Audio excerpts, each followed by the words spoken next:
नमस्कार। आकाशवाणी से विश्व दर्पण के साथ मैं मुनीश शर्मा।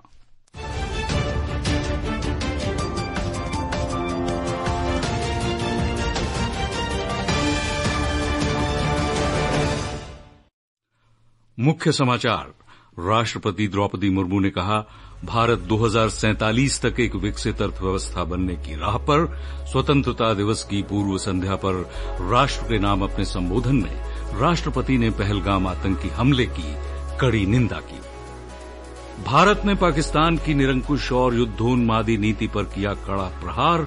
पाकिस्तान को दी गंभीर परिणाम भुगतने की चेतावनी। अलास्का में कल अमेरिका रूस वार्ता से पहले यूरोप के नेताओं का राष्ट्रपति डोनाल्ड ट्रंप से रूस के साथ एक तरफा यूक्रेन शांति समझौता न करने का आग्रह। और स्टैंडर्ड एंड पुअर्स ग्लोबल ने आर्थिक अनुकूलता के आधार पर भारत की रेटिंग बढ़ा दी है। और अब समाचार विस्तार से। राष्ट्रपति द्रौपदी मुर्मू ने कहा है कि भारत 2047 तक एक विकसित अर्थव्यवस्था बनने की राह पर है। 79वें स्वतंत्रता दिवस की पूर्व संध्या पर राष्ट्र के नाम अपने संबोधन में उन्होंने इसका श्रेय सामाजिक क्षेत्र की पहलों के साथ साथ सर्वांगीण आर्थिक विकास को भी दिया। राष्ट्रपति ने कहा कि राष्ट्र अमृतकाल में आगे बढ़ रहा है और हर नागरिक इसमें अपनी क्षमता अनुसार योगदान कर रहा है। श्रीमती मुर्मू ने कहा कि भारत दुनिया की प्रमुख अर्थव्यवस्थाओं में सबसे तेजी से बढ़ती अर्थव्यवस्था है। भारत दुनिया की प्रमुख अर्थव्यवस्था में सबसे तेजी से बढ़ने वाले देश है। वैश्विक अर्थव्यवस्था में व्याप्त समस्याओं के बावजूद घरेलू मांग में तेजी से वृद्धि हो रही है। मुद्रास्फीति पर नियंत्रण बना हुआ है, निर्यात बढ़ रहा है। सभी प्रमुख संकेतक अर्थव्यवस्था की मजबूत स्थिति को दर्शा रहे हैं। राष्ट्रपति ने पहलगाम आतंकी हमले में निर्दोष नागरिकों की हत्या को कायरतापूर्ण और पूरी तरह अमानवीय बताया। उन्होंने कहा कि देश की सेनाएं किसी भी स्थिति का सामना करने के लिए तैयार हैं। हमें आतंकवाद का दंश झेलना पड़ा। कश्मीर घूमने गए निर्दोष नागरिकों की हत्या कायरतापूर्ण और नितांत अमानवीय थी। इसका जवाब भारत ने फौलादी संकल्प के साथ निर्णायक तरीके से दिया। ऑपरेशन सिंदूर ने ये दिखा दिया कि जब राष्ट्र की सुरक्षा का प्रश्न सामने आता है तो हमारे सशस्त्र बल किसी भी स्थिति का सामना करने के लिए पूरी तरह सक्षम सिद्ध होते हैं। भारत ने पाकिस्तानी नेतृत्व के देश विरोधी बयानों को निरंकुश, युद्धोन्मादी और नफरत बढ़ाने वाला बताते हुए कहा है कि पाकिस्तान को किसी भी दुस्साहस के गंभीर परिणाम भुगतने होंगे। विदेश मंत्रालय में प्रवक्ता रणधीर जायसवाल ने आज नई दिल्ली में कहा कि पाकिस्तान को अपने बयानों में संयम बरतना चाहिए।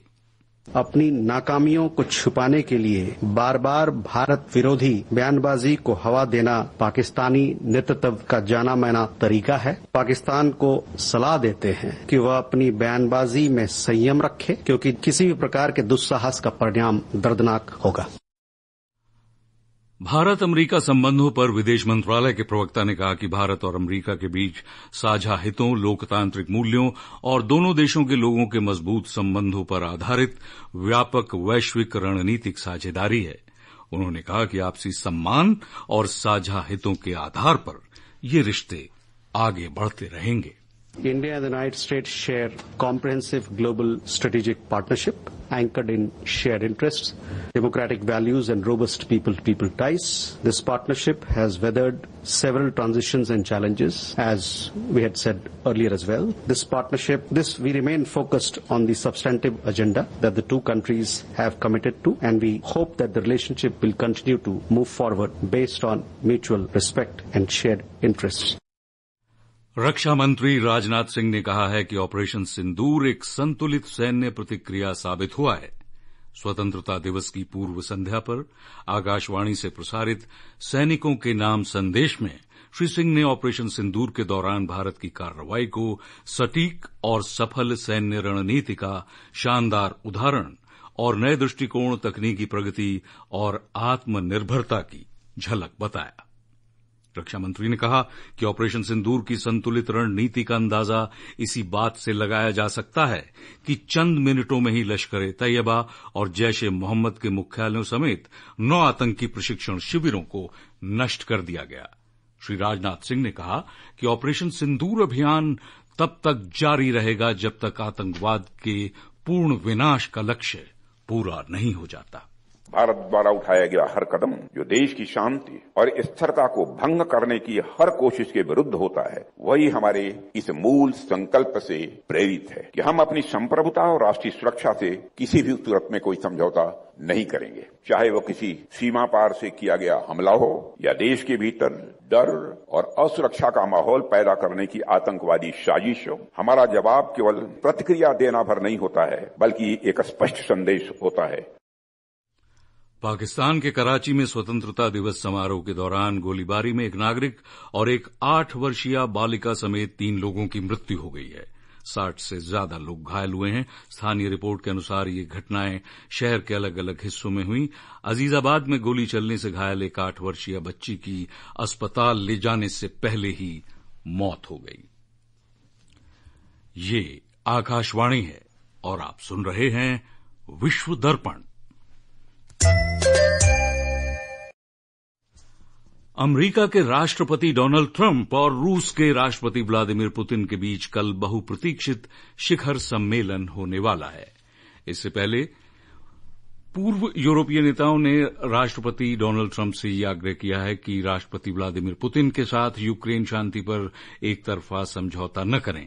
श्री पुतिन द्वारा अपनी शर्तों पर संघर्ष विराम की आशंका के बीच जर्मनी के चांसलर फ्रेडरिक मर्ज की ओर से आयोजित वर्चुअल सम्मेलन में इस बारे में आगाह किया गया। श्री ट्रंप ने आश्वासन दिया है कि वो रूस के राष्ट्रपति के साथ होने वाली बैठक के परिणाम के बारे में उन्हें फौरन जानकारी देंगे। अगर पुतिन के साथ बातचीत सकारात्मक रहती है तो श्री पुतिन और जेलेंस्की के बीच तुरंत बैठक कराई जा सकती है। उधर श्री जेलेंस्की ने शुक्रवार को कोई युद्ध विराम समझौता न होने पर रूस के खिलाफ और कड़े प्रतिबंध लगाने का आग्रह भी किया है।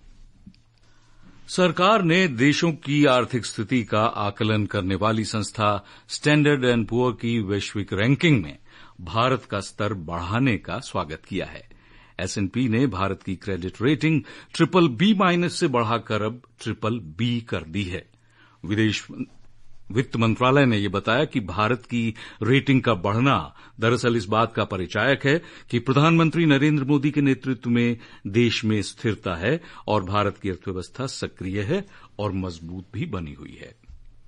ऑस्ट्रेलिया में साइबर अपराध के मामले बढ़ते जा रहे हैं। एक सरकारी रिपोर्ट के अनुसार पिछले वर्ष लगभग आधे ऑस्ट्रेलियाई इंटरनेट उपयोगकर्ता साइबर अपराधों का शिकार हुए। एक रिपोर्ट।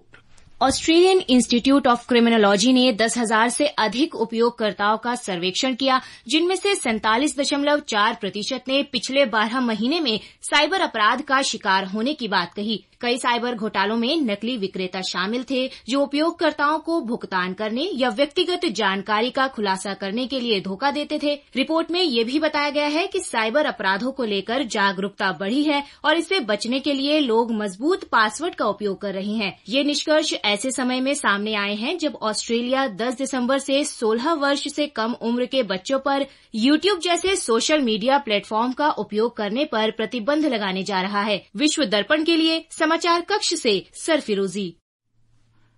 यमन के हूती गुट ने इजराइल के बेन गुरियोन हवाई अड्डे को निशाना बनाकर हाइपरसोनिक बैलिस्टिक मिसाइल दागी।